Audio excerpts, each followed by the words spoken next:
Alhamdulillahi Rabbil Alamin. Alhamdulillahilladzi anzala ala abdihil kitaba wa lam yaj'al lahu iwaja.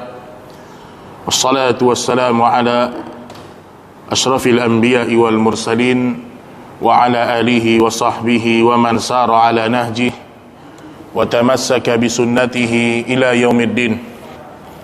Ya ayyuhalladzina amanu taqullaha haqqa tuqatih ولا تموتن إلا وأنتم مسلمون يا أيها الذين آمنوا اتقوا الله وقولوا قولا سديدا يصلح لكم أعمالكم ويغفر لكم ذنوبكم ومن يطع الله ورسوله فقد فاز فوزا عظيما أما بعد معاشر المسلمين dan muslimat rahimani wa rahimakumullah.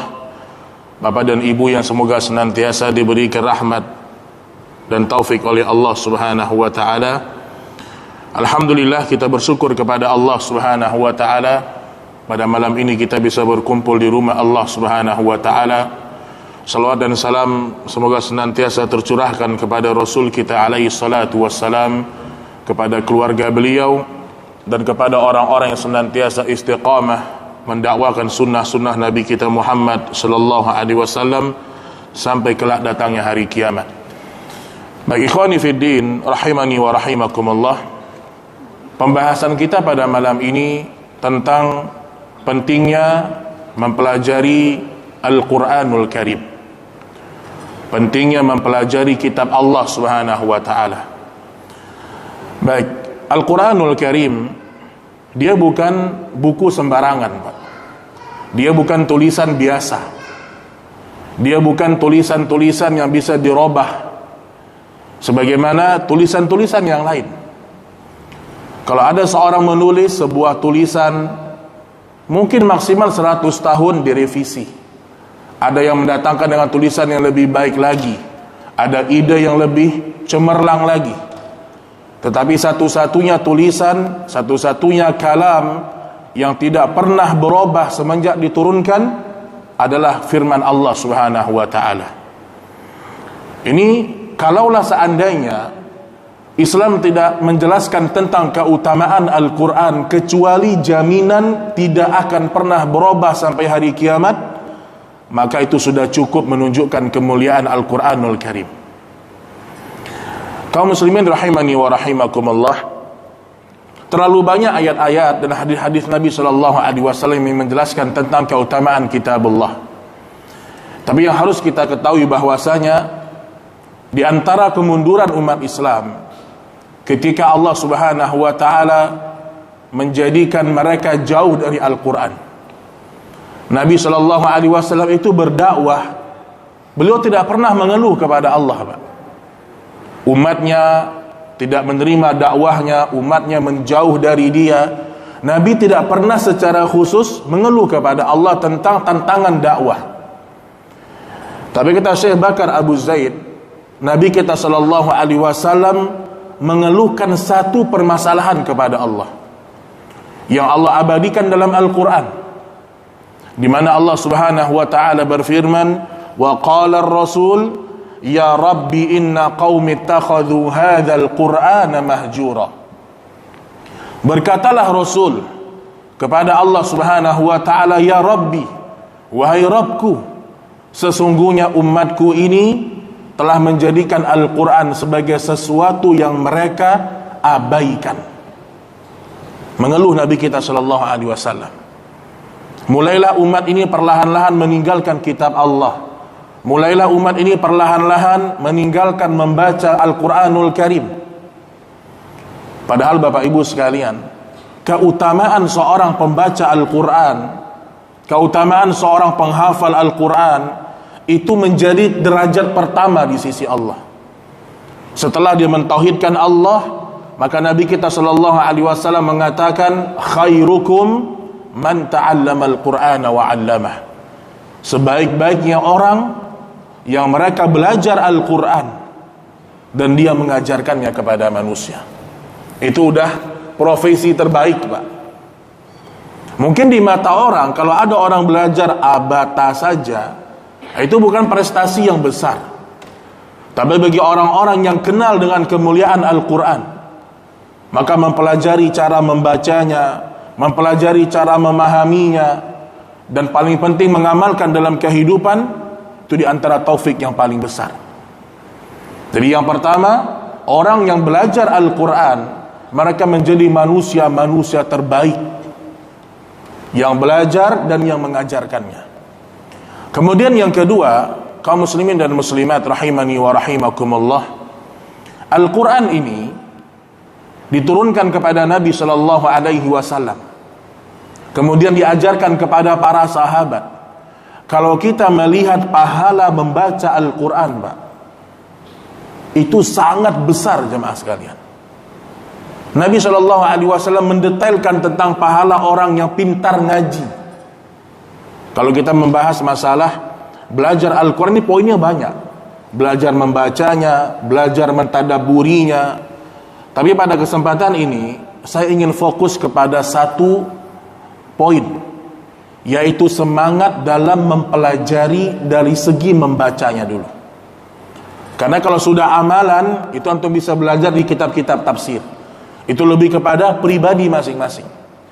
Tapi kalau masalah belajar bagaimana kita memiliki bacaan terbaik, memang harus penuh dengan bimbingan jemaah. Nah, dalam masalah membaca Al-Quran, kita ini harus sadar, Pak. Jangan kita merasa pede dengan bacaan kita. Banyak orang merasa, tidak perlu saya belajar Al-Quran lagi. Atau anak-anaknya sudah cukup dengan hafalan juz 30 selesai, nak, udahlah, cukup. Padahal ketika seorang anak, kita didik dia dengan Al-Quran, atau seorang ayah diajarkannya anaknya Al-Quran, atau dia bawa anaknya ke tempat-tempat orang yang belajar Al-Quran. Kalau anak ini jadi, Pak, jadi maksudnya jadi penghafal Al-Quran, jadi seorang yang indah bacaannya, itu selama anak ini membaca Al-Quran, semua pahalanya sampai kepada orang tua, termasuk kepada guru yang mengajarkan. Oleh karena itu Rasulullah sallallahu alaihi wasallam bersabda, "Al-mahiru bil Quran ma'a safaratil kiramil bararah, walladhi yatata'ta fihi falahu ajran." Orang-orang yang pintar dalam Al-Quran. Nah, di sini kata para ulama, pintar dikhususkan juga dalam hal membacanya. Karena saya juga tidak setuju ketika semua keutamaan Al-Quran itu dikatakan pengamalannya saja. Enggak. Nabi kita sallallahu alaihi wasallam mendidik sahabat dari bacaan, dari tadabburnya, dari pengamalannya. Karena muncul sebagian orang sekarang tidak semangat belajar membaca Al-Quran dengan alasan yang penting kita mengamalkan. Ini juga keliru nih. Al-Fatihahnya berantakan, baca Alif Lam Mim masih salah. Kemudian dia bilang yang penting kita amalkan. Sebagian mengatakan malah terbalik, nggak penting pengamalan, yang penting kita belajar Al-Quran saja. Ini juga tidak benar. Wa kadzalika ja'alnakum ummatan wasata. Kami telah menjadikan umat Muhammad itu pertengahan. Artinya kedua-duanya memiliki keutamaan. Kata Nabi, orang yang bagus dalam Al-Quran besok di hari kiamat bersama malaikat-malaikat yang dekat kepada Allah. Walladhi yatata'ta fihi falahu ajran. Dan mereka yang terbata-bata. Lihat bagaimana semangat Nabi, Pak. Tetap Nabi mengatakan yang terbata-bata, yatata'ta itu terbata-bata, dia mendapatkan 2 pahala. Artinya yang sudah pintar baca Al-Quran, yang sudah bagus bacaannya, terus istiqamah. Kemudian yang baru memulai belajar Al-Quran, mungkin bacaannya masih salah, makharijul hurufnya masih kurang tepat, maka jangan dia putus asa. Dia mendapatkan 2 pahala dari Allah Subhanahu wa ta'ala. Ini yang kedua, Pak. Orang yang belajar Al-Quran, dia besok bersama malaikat di sisi Allah. Kemudian yang ketiga, orang-orang yang cinta kepada Al-Quran, itu adalah orang-orang yang mampu berzikir kepada Allah setiap saat. Orang, Pak, kalau bacaannya jelek, dia tidak mau ngaji. Wajar kalau ada orang yang jarang baca Al-Quran karena dia dengar suara dia aja dia nggak suka gitu. Ini ada orang seperti itu. Jangankan untuk mendengarkan murattal, ketika dia baca, dia nggak senang mendengar bacaan dia sendiri. Bagaimana dia menjadi orang-orang yang Allah sebutkan dalam surah Ali Imran, alladzina yadhkurunallaha qiyaman wa qu'udan wa 'ala junubihim. Orang-orang yang beriman yang dia berzikir kepada Allah ketika berdiri, duduk dan berbaring. Kata Imam Ibnu Katsir, tidak ada zikir yang lebih afdal dari membaca Al-Qur'anul Karim. Semua kalimat tahmid, kalimat tasbih, kalimat istighfar, bahkan kalimat la ilaha illallah ada pada Al-Quran. Maka Imam An-Nawawi mengatakan, orang yang sering membaca Al-Quran, dia termasuk orang yang paling afdal dalam berzikir. Bahkan beliau tulis satu buku khusus, At-Tibyan fi Adabi Hamalatil Quran. Itu adab-adab seorang pembaca Al-Quran. Jadi kalau seandainya kita ini sudah semangat belajar Al-Quran, kita akan mendapatkan keindahan Al-Quran. Maka sering saya katakan, kita semarakkan majelis-majelis tahsin, majelis-majelis membaca Al-Quran, otomatis orang akan meninggalkan musik. Jadi tidak perlu kita terlalu teriak-teriak, ini musik gak boleh, ini musik gak boleh. Sementara umat belum cinta sama Al-Quran. Memang musik jelas hukumnya adalah diharamkan oleh Allah. Tetapi ketika orang sudah semangat belajar Al-Quran, untuk meninggalkan musik itu mudah. Karena tidak akan pernah bisa bersatu hati seorang pecinta Al-Quran dengan pecinta musik dan nyanyian. Itu sudah pasti itu, Pak. Kalau ada orang jauh dari Al-Quran, dipastikan dia ini dekat kepada musik dan nyanyian. Makanya kenapa ada orang yang susah mengharamkan musik? Karena dia jauh dari Al-Quran. Orang mencari ketenangan dengan tempat-tempat maksiat jauh dari Al-Quran. Allah mengatakan, ala bi dzikrillahi tatma'innul qulub. Bukankah dengan berzikir kepada Allah hati kalian menjadi tenang? Yaitu membaca Al-Quran. Baik ikhwatal iman rahimani wa rahimakumullah, berkaitan dengan pentingnya belajar Al-Quran, tentu ini bukan sekedar bagus-bagus bacaan, Pak. Tujuan kita mendapatkan bacaan yang bagus itu ada berkaitan dengan ibadah sholat. Itu masalahnya. Bukankah Nabi menjadikan orang yang paling bagus bacaan Qur'annya, dia memimpin sholat? Itu sudah jelas keutamaannya, Pak. Nabi menyuruh orang yang paling bagus bacaan Al-Qur'annya untuk memimpin ibadah yang paling afdol di hari kiamat, sholat. Hujan nih, Allah subhanahu wa ta'ala. Kata Nabi kita sallallahu alaihi wasallam, ya ummul qaum aqra'uhum li kitabillah. Orang yang berhak menjadi seorang imam adalah orang yang paling aqra' bi kitabillah, orang yang paling indah, bagus Al-Qur'annya. Jadi kita bisa bayangkan, ini profesinya Nabi sallallahu alaihi wasallam. Maka sangat beruntung antum di sini, masya Allah, ada Ustaz Sobaruddin. Anak ini kalau sholat di belakang beliau, Pak, kayak sholat di Dammam, masya Allah. Tadi saya telat ke masjid. Wah, ini kayak kaset, subhanallah. Barakallahu fiik Ustaz. Benar-benar masya Allah, bacaan yang sangat indah. Maka rugi kalau seandainya orang-orang tidak mengambil manfaat dari beliau. Belajar dalam membaca kitab Allah subhanahu wa ta'ala. Baik, kemudian juga kaum muslimin dan muslimat rahimani wa rahimakumullah, dalam belajar Al-Quran tentu ada yang namanya kaedah-kaedah dasar. Karena dia berkaitan dengan sholat, maka diperhatikan. Kalau bapak ibu nanti belajar Al-Quran, maka paling tidak ada dua kesalahan yang harus diperhatikan. Ada kesalahan besar dan ada kesalahan kecil. Dan kesalahan besar ini yang bisa merubah bacaan sholat kita, Pak. Ketika orang membaca Al-Fatihah, yang ha-nya jadi ha, yang kha-nya seperti gha, ini bisa merusak bacaan sholat kita. Dan semakin orang memperhatikan Al-Quran, berarti dia semakin memperhatikan kualitas sholatnya. Kualitas sholatnya. Abu Musa al-Asy'ari radhiyallahu taala anhu, ya, beliau pernah membaca Al-Quran. Beliau menjadi imam, beliau membaca Al-Quran. Setelah selesai sholat, ya, Nabi SAW mengatakan, wahai Abu Musa, sungguh Allah telah menjadikanmu seperti serulingnya Nabi Daud alaihissalam. Dipuji oleh Nabi, bacaan yang bagus.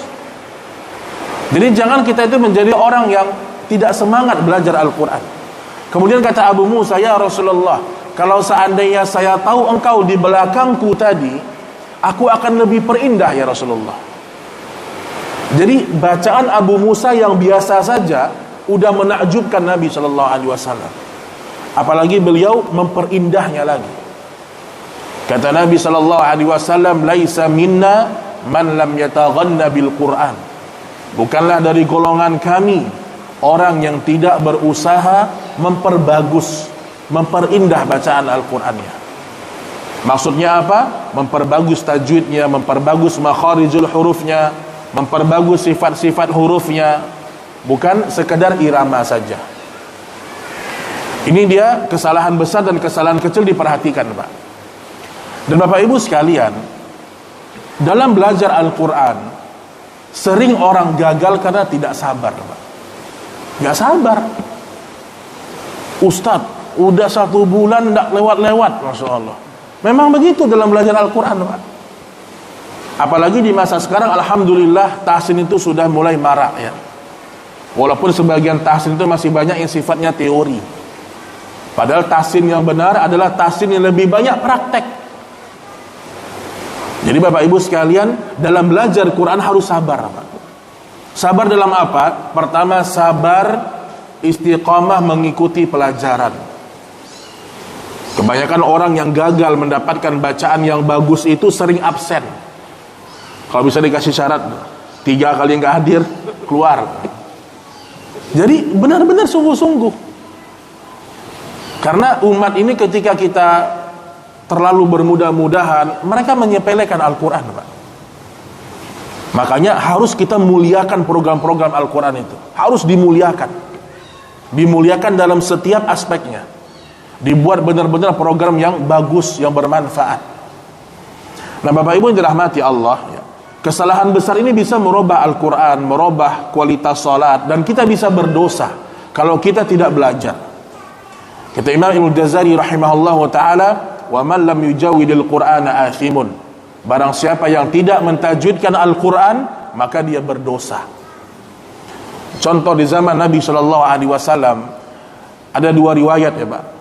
Saya sebut riwayat yang pertama, ada salah seorang sahabat, dia membaca surat At-Taubah dengan bacaan yang pendek. Sebagian disebutkan innamas shadaqatu lil fuqara, sebagian bara'atun. At-Taubah Bapak buka, itu kan panjang rohnya tuh. Bara'atum minallahi wa, panjang rohnya. Rohnya panjang. Ini sahabat baca pendek. Bara'atum minallah. Apa kata Ibnu Mas'ud radhiyallahu taala anhu? Ma hakadha aqra'ana an-nabiy sallallahu alaihi wasallam. Celaka engkau hai sahabat Nabi, bukan seperti ini Nabi mengajarkannya kepada kami. Lihat, padahal Pak, kasus ini dia hanya memendekkan yang semestinya dibaca panjang, dan itu tidak merubah makna dalam umumnya ayat-ayat Al-Quran. Yang tidak merubah makna saja ditegur oleh Ibnu Mas'ud. Ibnu Mas'ud ini Bapak Ibu sekalian sahabat yang alim dengan Al-Quran. Ibnu Mas'ud itu Pak. Sampai kata Nabi, barang siapa yang ingin mendengarkan Al-Quran yang masih segar, maka dengarkanlah qiraahnya Ibnu Mas'ud radhiyallahu taala anhu. Qiraatnya bagus. Jadi jangan sampai kita menganggap remeh yang namanya tajwid, ya. Walaupun ada juga sebagian orang yang berlebih-lebihan dalam tajwid, ada juga Pak. Makanya talbis iblis itu ada beberapa macam. Salah satunya talbis iblis membuat orang yang belajar Al-Quran meninggalkan ilmu-ilmu yang lain. Itu juga tidak boleh. Ada orang fokus umur hidupnya belajar tajwid terus. Dia nggak tahu mana tauhid, mana syirik, nggak tahu. Dia nggak ngerti bagaimana cara sholat yang benar, juga tidak boleh. Jadi semuanya harus saling melengkapi. Karena tujuan kita belajar Al-Quran supaya kita mendapatkan bacaan solat yang terbaik. Baik Bapak Ibu yang dirahmati oleh Allah Subhanahu wa taala, ya. Kemudian juga, ya, Nabi kita sallallahu alaihi wasallam memuliakan para pembaca Al-Quran, baik ketika mereka masih hidup atau ketika mereka sudah meninggal dunia, Pak. Dimuliakan, Pak. Dalam sebuah kasus, ya, banyak sahabat-sahabat penghafal Quran yang meninggal dunia. Maka sebelum dimakamkan ke dalam kubur mereka, Nabi mengatakan faqaddimuh, majukan jenazah, dahulukan jenazah yang memiliki hafalan Al-Baqarah, yang memiliki hafalan Ali Imran, didahulukan. Artinya apa? Nabi SAW tetap memuliakan para penghafal Al-Quran walaupun mereka sudah meninggal dunia. Dimuliakan dia oleh Nabi kita sallallahu alaihi wasallam. Nah, jadi ingat Bapak Ibu yang dirahmati Allah Subhanahu wa taala, pentingnya membaca Al-Qur'an, ya, memang sangat banyak berkaitan dengan ibadah-ibadah kita. Baik, sekarang kita akan masuk juga kepada pembahasan, ya, apa saja kunci-kunci untuk mendapatkan bacaan yang bagus. Walaupun nanti secara praktek antum akan langsung bersama guru kita, ya, dalam kesehariannya nanti, tapi dalam kesempatan saya ingin jelaskan kaidah-kaidah penting dalam belajar Al-Quran Bapak Ibu, ya. Pertama, Bapak Ibu harus bisa membedakan mana yang 2 harakat, mana yang 4, mana yang 6. Sesederhana itu sebenarnya. Mana yang harus dibaca 2 harakat, 2 mad, 2 harakat mad tabi'i. Karena masih banyak orang membaca bismillah terlewat. Banyak baca bismillah gini, Pak. Bismillahirrahmanirrahim. Lebih ini dari 2 harakat. Bismillahirrahmanirrahim.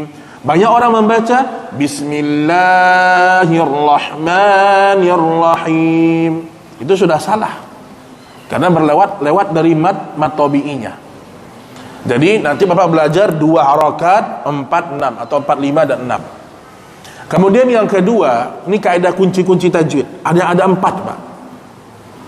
Kaum muslimin bisa 4 ini, insya Allah tajwid umum didapatkan. Yang kedua dalam membaca Al-Quran, harus jelas harakat yang diucapkan. A, I, U harus jelas itu. Karena banyak orang mengucapkan A, banyak itu, Pak. A, benar-benar A. Makanya dalam baca Al-Quran jangan mulut itu malas dibuka gitu. Suaranya harus lantang dalam belajar Al-Quran, Pak. Kalau ada orang belajar Quran, Pak, disuruh baca sama gurunya, silahkan baca, Pak, misalnya. A'udzubillah, ini susah ini. A'udzubillahi minasyaitonirrajim, susah. Harus lantang. Bismillah, supaya terbentuk bacaan. Makanya guru-guru biasa akan ingatkan tuh, kencangkan suaranya, lantangkan suaranya. Maka yang ini perlu diperhatikan, A, I, U, huruf itu jelas. Jangan sampai ada orang membaca kasrah dengan E. Alhamdulillahi Rabbil Alamin, min, alif lam mim. Ada itu, Pak. Harusnya mim jelas. Makanya Al-Quran, saking pentingnya belajar Al-Quran, dia tidak bisa dengan coba-coba, tidak bisa, Pak. Ada orang belajar Quran dengan kaset, itu tidak akan sah bacaannya. Itu hanya bisa memperbagus saja. Harus ada guru. Bitalaqi wal musyafahah. Dengan talaqi dan face to face. Begitu dalam belajar Al-Quran. Tidak bisa Bapak Ibu setel merotal misalnya dengarkan, diputar semutar Syekh Sudes misalnya, ikutin. Tidak bisa itu. Kenapa? Siapa yang membenarkan bacaan kita?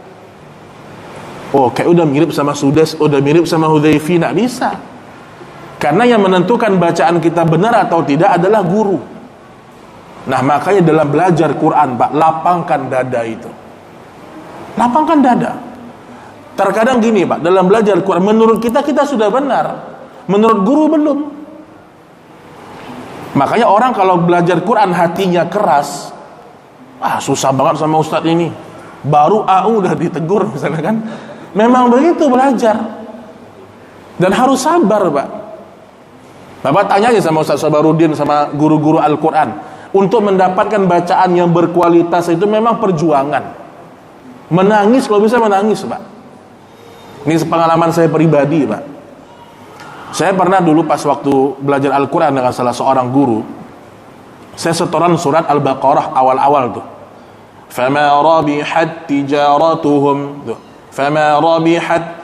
Guru saya bilang, fama rabihat, had tekan kata dia.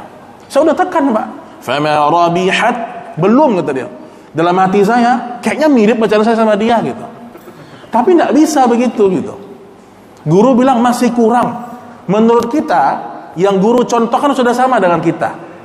Tapi guru itu telinganya beda dengan telinga kita, Pak. Walaupun menurut kita yang baca kayaknya udah mirip sama ustadz bacaannya, tapi tetap tidak bisa. Disitulah pentingnya guru dalam belajar Al-Quran. Banyak dan hal-hal kayak gini, kalau hati tidak lapang, sebulan 2 bulan biasanya keluar tuh orang-orang yang tidak sabar belajar Al-Quran. Jadi lapangkan dada, ya. Dan juga salah satu adab dalam belajar Al-Quran ini juga perlu disampaikan di awal-awal majelis, ya. Kalau sudah ada peserta itu yang pernah belajar dengan guru yang lain, jangan dia ibaratnya nih, Pak, ya, sok-sokan depan gurunya. Kalau kita sudah percaya dengan guru kita, terima apapun yang dia sampaikan. Karena sebagian orang terkadang dia pernah belajar tahsin, ketika diperbaiki sama gurunya, dulu saya belajar nggak gini, Ustaz. Nah, ini namanya tidak punya adab dengan guru Al-Quran. Makanya dalam belajar Quran itu benar-benar kita serius dapat guru yang bagus, percaya kepada dia sampai tuntas dengan guru itu. Karena memang tidak menutup kemungkinan, Pak, dalam setiap belajar Quran pasti ada perbedaan-perbedaan. Walaupun mungkin secara usul sama, tebal tipisnya sama, ya. Contoh misalnya, ya, dalam huruf, dalam masalah qalqalah misalnya. Mungkin Bapak Ibu pernah belajar Quran dengan guru lain dalam surat Al-Ikhlas misalnya. Qul huwallahu ahad. Bapak dulu mungkin belajarnya terakhir ini suaranya kecil aja. Qul huwallahu ahad, Allahus samad. Ada orang mengajar begitu, Pak. Nah, ketika gurunya mengatakan itu kurang bagus qalqalahnya, harus lebih jelas lagi, bukan dibaca de. Qul huwallahu ahad, harus jelas. Nah, perbedaan yang kayak gini-gini, ini perbedaan masalah-masalah cabang. Maka seorang murid itu harus lapang dada. Kepada siapa dia berguru, dia ambil semua ilmu dari gurunya. Jadi ibaratnya kalau gelas antum penuh, antum tuangkan dulu semuanya kosong. Benar-benar terima 100% dari guru yang kita yakini ilmunya. Makanya belajar tahsin jangan pindah-pindah guru, Pak. Pindah dari sini beda, ke sini beda lagi. Tapi insya Allah kalau guru itu adalah guru-guru yang bagus, tidak banyak perbedaannya. Tidak akan terlalu banyak perbedaannya. Ya. Baik, kaum muslimin dan muslimat rahimani wa rahimakumullah, ya. Kemudian juga, ya, bagian dari keutamaan Al-Quran, apa pentingnya kitab Allah Subhanahu wa ta'ala, yaitu juga berkaitan dengan kedudukan kita di surga Allah. Nabi SAW menyebutkan yuqalu li sahibil Quran yaumal qiyamah, akan dikatakan kepada para pembaca Al-Quran di hari kiamat, Iqra, bacalah di hadapanku, kata Allah. Jadi besok kita akan diperintahkan Allah membaca Al-Quran, Pak, di hadapan Allah langsung. Warqi, naiklah setinggi-tingginya. Fa inna manzilatak inda akhir ayatin taqra'uha, karena sesungguhnya kedudukanmu di surga Allah tergantung berapa banyaknya engkau membaca Al-Quran di dunia. Nah, ini penting nih, Pak. Dan orang tidak mungkin mampu banyak berlama-lama dengan Al-Quran kecuali dia sudah cinta dengan membacanya. Bapak Ibu sekalian, nanti kalau Bapak Ibu sudah mulai belajar Al-Quran, mungkin anak-anak juga mungkin nanti menyusul orang dewasa, Bapak akan melihat 3 bulan, 4 bulan bacaan itu berubah. Kalau konsisten belajarnya, oh ternyata gini salah, terasa kalau memang orang belajar sungguh-sungguh. Makanya kata Syekh Albani rahimahullah, keutamaan hadis tadi yang saya bacakan itu dikhususkan juga kepada orang-orang yang menghafal. Dan orang tidak mungkin bisa menghafal Al-Quran kecuali sebelumnya bacaannya sudah bagus. Maka tahapannya itu, belajar Al-Quran, memperbaiki bacaan, baru dia menghafal Al-Quranul Karim. Masa kita nggak ingin, Pak, kita hafal minimal juz amma itu hafal lah kita, itu minimal, Pak. Tapi hafalnya tuh mungkin di mana-mana bisa kita baca. Lagi ngantri bisa kita ngulang hafalan kita, di atas mobil bisa kita ngulang hafalan, dalam sholat tahajud bisa kita membaca hafalan kita. Ini kalau bacaannya langganan terus, Al-Ikhlas, paling panjang At-Takasur, itu paling panjang sudah. Nah, makanya kalau Bapak Ibu sudah mulai belajar Al-Quran, akan cinta dengan Al-Quran, ingin berlama-lama dengan Al-Quran. Salah seorang sahabat Nabi mengatakan, "Ya Rasulullah, berapa kali aku mengkhatamkan Al-Quran dalam keseharian?" kata dia. Kata Nabi, "Khatamkan dalam sebulan sekali." Kata sahabat, "Aku bisa lebih dari itu." Kata Nabi, "Setiap 2 minggu sekali." Sampai seminggu sekali, bisa lebih ya Rasulullah. Sampai Nabi mengatakan, "Setiap 3 hari sekali khatamkan." Kata Nabi, "Barang siapa yang mengkhatamkan Al-Quran aqal min 3 layal lam yafqahhu." Siapa yang membaca Al-Quran, mengkhatamkannya kurang dari 3 hari, dia tidak pernah bisa memahaminya. Apa kata sahabat ini? Seandainya Nabi mengizinkan kurang dari 3 hari boleh, aku bisa lakukan. Maka dulu sahabat disebutkan, Pak, kota Madinah itu kalau sudah selesai waktu Isya, mereka pulang. Dan Madinah itu bergemuruh dengan suara Al-Quran, Pak. Di rumah-rumah orang membaca Al-Quran. Itu gimana berkahnya, Pak. Maka dulu sahabat seperti itu, Pak. Mereka pulang dari sholat Isya berjamaah, mereka baca Quran di rumah. Disebutkan bergemuruhlah kota Madinah dengan rumah-rumah yang dibacakan Al-Quran di dalamnya. Maka wajar mereka menjadi umat-umat terbaik. Sahabat ini kecintaannya kepada Al-Quran lebih daripada segala-galanya. Makanya orang kalau sudah cinta kepada Al-Quran, dia akan menangis, dia akan menyesal kalau dia pernah menghafalkan satu surat kemudian dia lupa. Menyesal dia. Harusnya kita menyesal, Pak. Dulu pernah hafal satu surat, sekarang lupa. Makanya kata para ulama, lupanya seseorang dengan apa yang pernah dia hafalkan, bukan dia yang melupakan Al-Quran, tapi Al-Quran itu yang melupakan diri dia. Makanya dalam doa yang masyhur ya disebutkan, wa dzakirna minhuma nusina, bukan nasina. Ya Allah, ingatkanlah kami dari apa yang kami telah dilupakan olehnya. Jadi kalau ada orang pernah hafal 1 juz, 2 juz, kemudian lupa, bukan dia yang menjauh dari Al-Quran. Al-Quran gak mau sama dia. Karena Al-Quran ini akan hinggap di hati orang-orang yang jujur dalam beragama.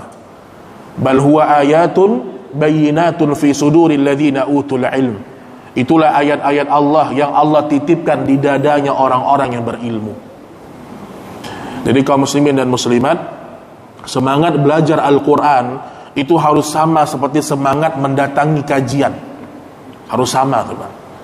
Kalau antum mampu duduk dari maghrib sampai isya untuk mendengarkan ceramah seorang ustadz, harusnya antum bisa juga duduk dari maghrib sampai isya membaca Al-Quran. Bahkan kalau bisa lebih daripada itu. Karena kalau ceramah mungkin juga ada kalimat-kalimat dari ustadz, Pak. Kalau sudah kalimat pribadi dari ustadz bisa salah, bisa benar. Tapi kalau antum bersama Al-Quran, yang antum baca semuanya apa? Kalamullah, firman Allah subhanahu wa ta'ala. Makanya Allah subhanahu wa ta'ala berfirman, afala yatadabbaruna al-Quran am ala qulubin aqfaluha. Mengapa mereka tidak mau mentadabburi ayat-ayat Al-Quran, ataukah hati mereka telah dikunci oleh Allah? Dan di sini ada yang menarik, Bapak Ibu. Allah mengatakan, apakah mereka tidak mentadabburi ayat-ayat Al-Quran? Kata para ulama qiraat apa, Pak? Tanda orang yang tadabbur dengan Al-Quran, dia berhenti pada wakaf yang benar. Itu tanda dia tadabbur, Pak. Misal ada orang baca Quran begini misalnya, alladzina yu'minuna bil ghaib, berhenti sembarangan misalnya. Berarti dia enggak mentadabburi Al-Quran. Dia enggak berhenti di makna yang sebenarnya. Untuk bisa berhenti di wakaf yang benar, itu harus dengan belajar Al-Quran. Walaupun wakaf ini memang pembahasan yang terakhir ya, karena dia berkaitan dengan masalah bahasa, berkaitan dengan masalah hal-hal yang lain gitu. Tapi intinya kaum muslimin dan muslimat, pentingnya kita membaca Al-Quran itu lebih daripada ibadah solat kita. Artinya dia berkaitan dengan ibadah solat kita. Baik, kemudian yang terakhir ya, Isya jam berapa Iwan? Belum ya? Baik, terutama kepada mungkin anak-anak kita, karena saya dengar akan dibuka program untuk anak-anak ya, maka ini hal yang sangat menggembirakan Pak. Dulu kata Jundub bin Abdillah ketika dia masih kecil, dia mengatakan ta'allamnal iman qabla al-Quran. Dulu kami bersama Nabi belajar iman, setelah itu kami belajar Al-Quran. Dan tidak ada sejarahnya Pak. Semua ulama itu semua sejarah ulama dimulai dari mereka belajar Al-Quran. Sebutlah semua ulama yang pernah antum baca, pasti disebutkan ketika kecil belajar Al-Quran. Imam Syafi'i diantarkan oleh ibunya ke seorang syekh, sehingga 7 tahun sudah hafal Al-Quran. Ibunya yang mengantarkan Pak. Usia 7 tahun, usia 10 tahun, Syekh bin Bas, Syekh Albani, ulama-ulama terdahulu pun demikian. Jadi memang fokusnya itu sama Al-Quran, anak-anak itu Pak. Jadi kalau anak-anak nilai matematikanya agak-agak kurang, tidak ada masalah itu. Al-Qurannya nomor 1 Pak. Urusan dunia ini bisa diperbaiki Pak. Tapi kalau sudah anak-anak tidak mau belajar Al-Quran, itu musibah Bapak Ibu. Musibah. Karena mereka adalah generasi yang meneruskan orang-orang yang sudah meninggal nantinya. Apalagi anak-anak ini Pak, memang dia lebih cerdas, lebih kuat ingatannya daripada orang-orang dewasa. Makanya sebenarnya anak-anak ini harus dididik oleh guru yang bagus. Kita ini Pak, korban Pak, korban dari guru-guru yang dulu gak bagus ngajarin sama kita. Sekarang kebanyakan orang-orang dewasa ini ngajinya berantakan. Kenapa? Karena ketika kecil gurunya ala kadar.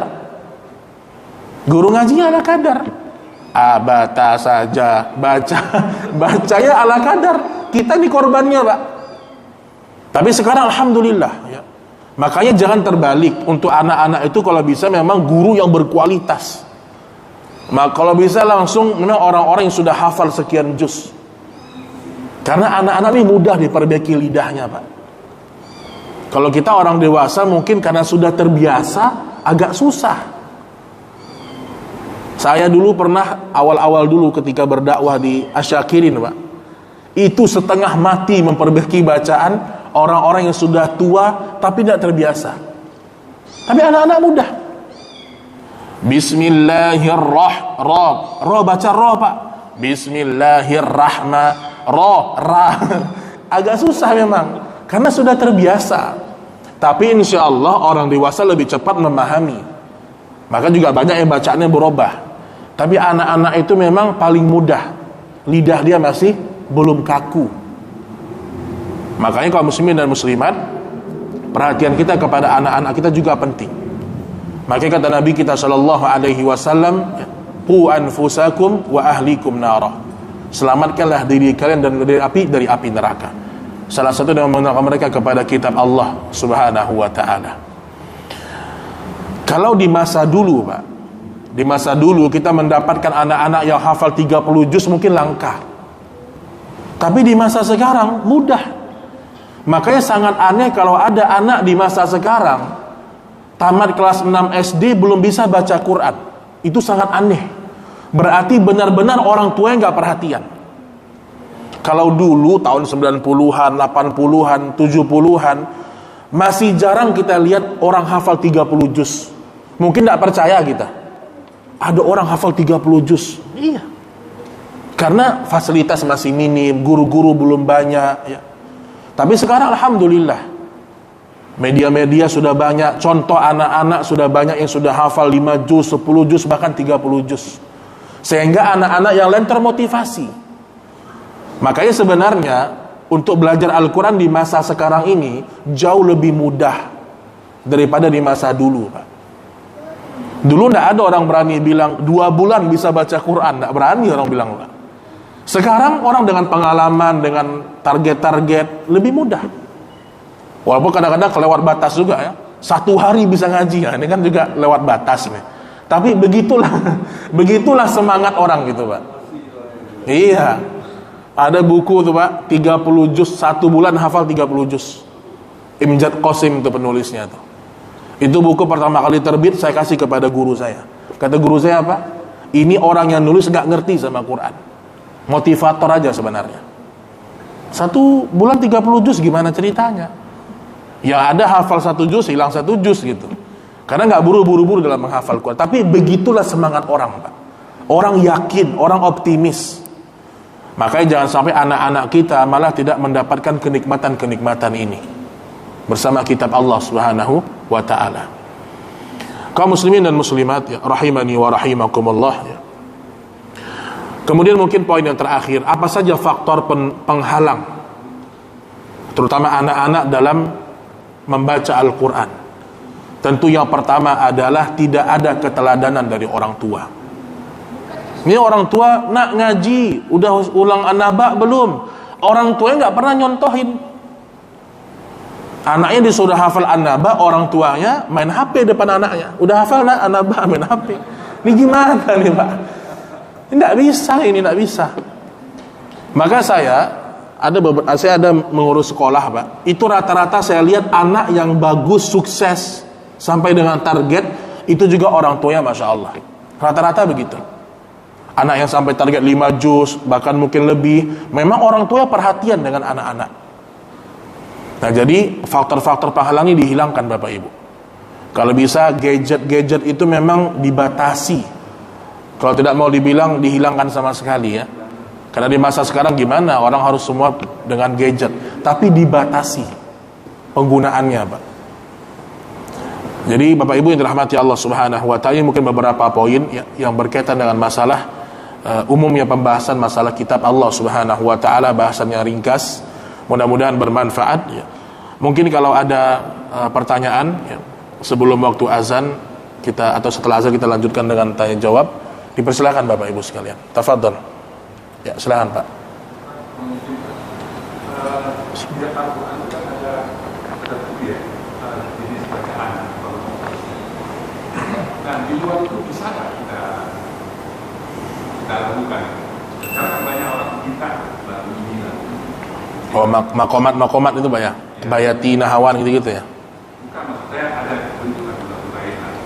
Di luar dari yang sudah 7. Oh, langkah baik. Baik Bapak Ibu sekalian, sebenarnya ya hadis Nabi mengatakan unzilal Qur'ana ala sab'ati ahruf. Diturunkan Al-Qur'an dengan 7 bahasa. Itu sebenarnya bukan irama. Bukan irama, tapi memang qiraat khusus. Ya misal sabbihisma rabbikal a'li. Itu satu qiraat. Ada lagi nanti yang lain misalnya maliki yaumiddin, ihdinas siratal ladzina an'amta 'alaihim, itu juga ada. Itu ada 7 Pak yang sahih. Tapi kalau yang Bapak maksud dengan irama ya, sebenarnya dalam Al-Qur'an tidak ada harus ada irama khusus, tidak ada. Jadi jangan sampai kita mengatakan harus irama nahawan, harus irama bayati, enggak. Ini irama nahawan, bayati, apalagi sikah, itu semua dari lagu-lagu Pak. Maka tidak benar kalau ada orang bilang Nabi membaca dengan qiraat sikah, dengan jiharkah. Ini enggak benar ini. Jadi Al-Quran ini yang penting bukan irama, tapi tajwid, makharijul huruf, sifatul huruf. Jadi andaikan ada orang yang tidak bisa berirama tapi tajwidnya bagus, irama muncul sendiri. Misalnya Pak ya, ada orang baca, dia tidak pakai irama. Alladzina yu'minuna bil ghaibi wa yuqimunas shalah, muncul sendiri. Walaupun memang mungkin kalau orang sudah ahli dia bisa mungkin mengambil pola-pola, walaupun tidak wajib ya. Jadi fokusnya kita kepada tajwid, makharijul huruf. Banyak orang meniru Syekh Sudes, tapi dia nggak ambil tajwid Syekh Sudes. Dia ambil iramanya aja, iramanya doang, tajwidnya berantakan Pak. Nah, itu banyak seperti itu. Orang ingin meniru Syekh Suraim, Syekh siapa misalnya, tapi tajwidnya nggak diambil. Jadi itu dia dalam masalah irama itu tidak terlalu dibutuhkan. Yang penting adalah makharijul sifatul huruf ya. Oh, enggak ada. Betul, yang penting tajwid. Barakallahu fiik. Benar. Betul. Tajwid nomor 1 ya. Bahkan kata para ulama ya, kalau ada orang mengiramakan Al-Qur'an sehingga merusak tajwid, maka dia telah merusak Al-Qur'an. Haram, enggak boleh hukumnya ya. Wallahu a'lam bissawab. Baik, kita azan dulu ya. Ya. Baik ya. Barakallahu fikum. Bismillahirrahmanirrahim. Baik Bapak Ibu sekalian, sebelum kita sholat, mungkin kalau ada pertanyaan lagi, falitafaddal mashkura, Pak. Masih ada yang ingin ditanyakan? Ini Masya Allah nih, anak namanya Muhammad Rifki. Lengkap Pak, Masya Allah. Kitab yang tidak pernah berubah. Orang yang paling mulia adalah orang yang belajar Al-Quran. Orang yang cinta sama Al-Quran adalah orang yang paling banyak berzikir. Lengkap Masya Allah nih, tulis catatannya Masya Allah. Baik kaum muslimin, masih ada pertanyaan?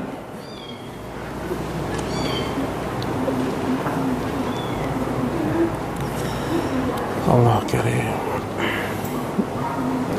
Ya, khair insyaallah. Mungkin cukup kajian kita pada pertemuan ini. Semoga bermanfaat dan semoga program-program Al-Quran di masjid ini berjalan dengan baik dan memberikan banyak manfaat. Wallahu ta'ala a'lam bissawab. Subhanakallahumma wa bihamdik asyhadu an la ilaha illa anta astaghfiruka wa atubu ilaik. Wassalamu